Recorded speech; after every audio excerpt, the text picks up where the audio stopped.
Leitura diária da Bíblia.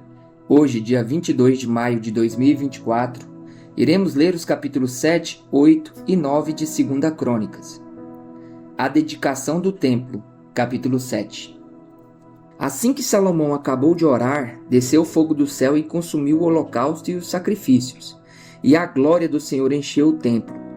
Os sacerdotes não conseguiam entrar no templo do Senhor, porque a glória do Senhor o enchia.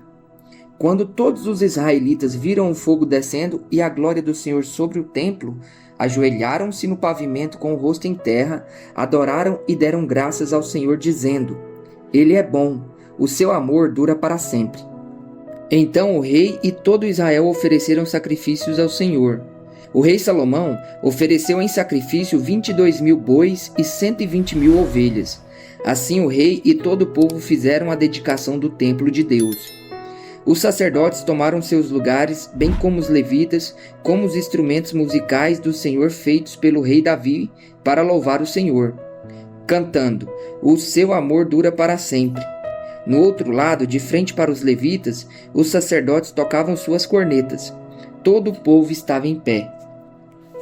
Salomão consagrou a parte central do pátio que ficava na frente do templo do Senhor, e ali ofereceu holocaustos e a gordura das ofertas de comunhão, pois o altar de bronze que Salomão tinha construído não comportava os holocaustos, as ofertas de cereal e as porções de gorduras. Durante 7 dias, Salomão com todo Israel celebrou a festa. Era uma grande multidão, gente vinda desde Lebo-Amate até o ribeiro do Egito. No 8º dia realizaram uma assembleia solene. Levaram 7 dias para a dedicação do altar e a festa se prolongou por mais 7 dias. No 23º dia do 7º mês, o rei mandou o povo para suas casas. E todos se foram, jubilosos e de coração alegre pelas coisas boas que o Senhor havia feito por Davi e Salomão e por Israel, o seu povo. O Senhor aparece a Salomão. Quando Salomão acabou de construir o templo do Senhor e o palácio real, executando bem tudo o que pretendia realizar no templo do Senhor e em seu próprio palácio, o Senhor lhe apareceu de noite e disse: Ouvi sua oração e escolhi este lugar para mim, como um templo para sacrifícios. Se eu fechar o céu para que não chova, ou mandar que os gafanhotos devorem o país, ou sobre o meu povo enviar uma praga, se o meu povo, que se chama pelo meu nome, se humilhar e orar, buscar a minha face e se afastar dos seus maus caminhos, dos céus o ouvirei, perdoarei o seu pecado e curarei a sua terra. De hoje em diante os meus olhos estarão abertos e os meus ouvidos atentos às orações feitas neste lugar. Escolhi e consagrei este templo para que o meu nome esteja nele para sempre. Meus olhos e o meu coração nele sempre estarão. E se você andar segundo a minha vontade, como fez seu pai Davi, e fizer tudo o que eu ordeno a você, obedecendo os meus decretos e as minhas leis, firmarei o seu trono conforme a aliança que fiz com Davi seu pai, quando eu lhe disse: Você nunca deixará de ter um descendente para governar Israel. Mas, se vocês se afastarem de mim e abandonarem os decretos e os mandamentos que dei a vocês e prestarem culto a outros deuses e adorá-los, desarraigarei Israel da minha terra, que dei a vocês, e lançarei para longe da minha presença este templo que consagrei ao meu nome. Farei que ele se torne objeto de zombaria entre todos os povos, e todos os que passarem por este templo agora imponente ficarão espantados e perguntarão: Por que o Senhor fez estas coisas a esta terra e a este povo? E a resposta será: porque abandonaram o Senhor, o Deus dos seus antepassados, que os tirou do Egito, e se apegaram a outros deuses, adorando-os e prestando-lhes culto. Por isso ele trouxe sobre eles toda essa desgraça. Os outros feitos de Salomão, capítulo 8. Depois de 20 anos durante os quais Salomão construiu o templo do Senhor e o seu próprio palácio, ele reconstruiu as cidades que Hirão lhe tinha dado e nelas estabeleceu israelitas. Depois atacou Amat-Zobá e a conquistou. Também reconstruiu Tadmor no deserto e todas as cidades armazéns que havia construído em Amate.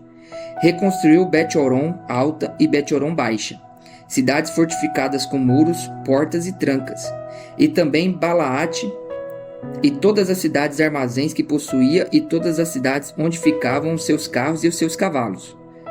Construiu tudo o que desejou em Jerusalém, no Líbano e em todo o território que governou. Todos os que não eram israelitas descendentes dos hititas, dos amorreus, dos ferezeus, dos heveus e dos jebuseus, que não tinham sido mortos pelos israelitas, Salomão recrutou para o trabalho forçado. E nisso continuam até hoje. Mas Salomão não obrigou nenhum israelita a trabalhos forçados. Ele eram seus homens de guerra, chefes de seus capitães, comandantes dos seus carros e condutores de carros.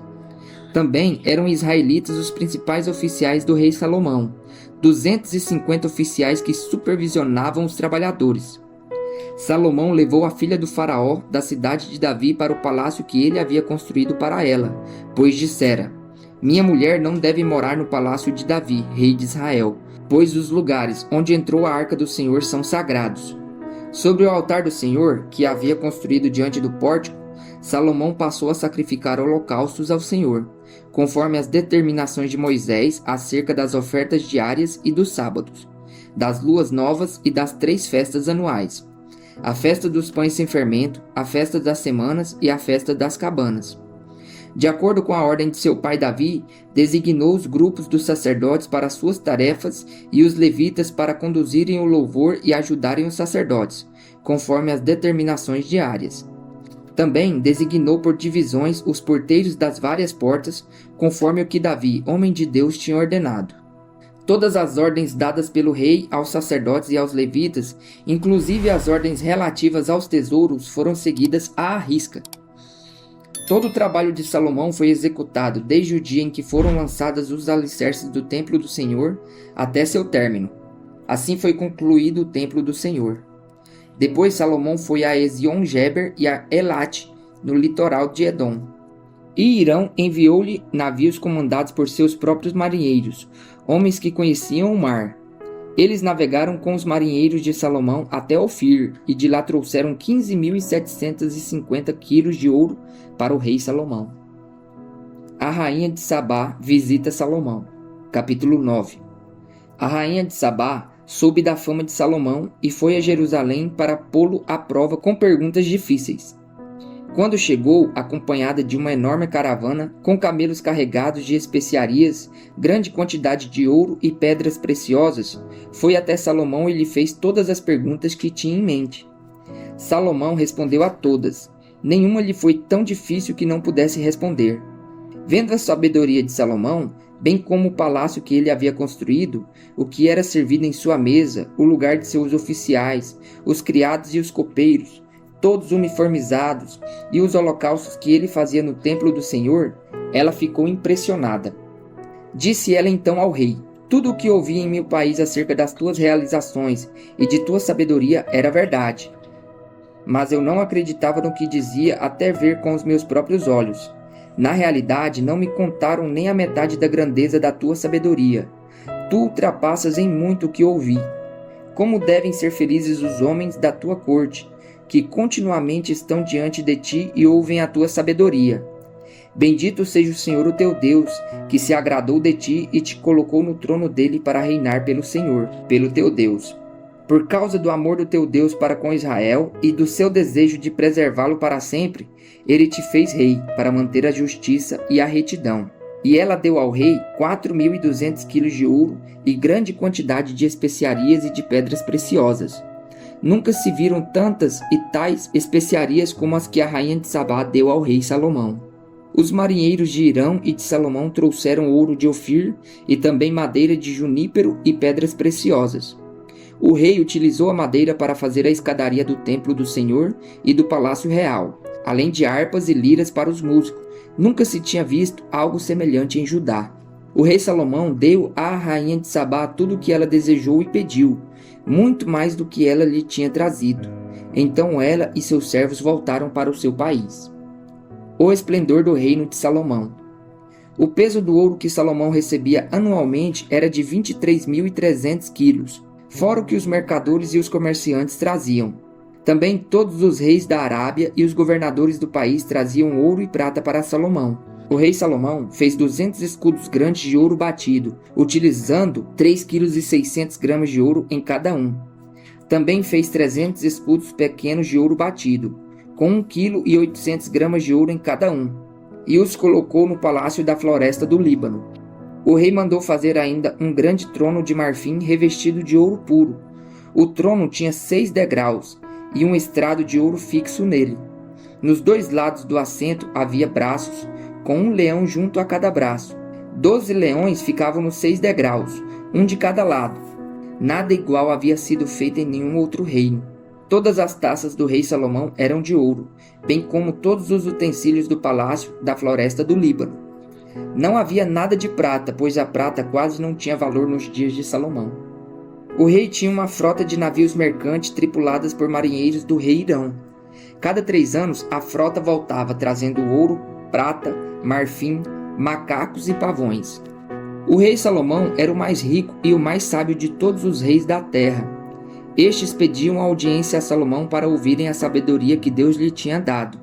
Ano após ano, todos os que vinham traziam algum presente: utensílios de prata e de ouro, mantos, armas e especiarias, cavalos e mulas. Salomão possuía 4.000 estábulos para cavalos e carros e 12.000 cavalos, dos quais mantinha uma parte das guarnições de algumas cidades e a outra perto dele, em Jerusalém. Ele dominava sobre todos os reis desde o Eufrates até a terra dos filisteus, junto à fronteira do Egito. O rei tornou a prata tão comum em Jerusalém quanto as pedras, e o cedro tão numeroso quanto as figueiras bravas de Cefalá. Os cavalos de Salomão eram importados do Egito e de todos os outros países. A morte de Salomão. Os demais acontecimentos do reinado de Salomão, desde o início até o fim, estão escritos nos relatos do profeta Natã, nas profecias do silonita Aias e nas visões do vidente Idô acerca de Jeroboão, filho de Nebate. Salomão reinou 40 anos em Jerusalém, sobre todo Israel. Então descansou com seus antepassados e foi sepultado na cidade de Davi seu pai, e o seu filho Roboão foi o seu sucessor.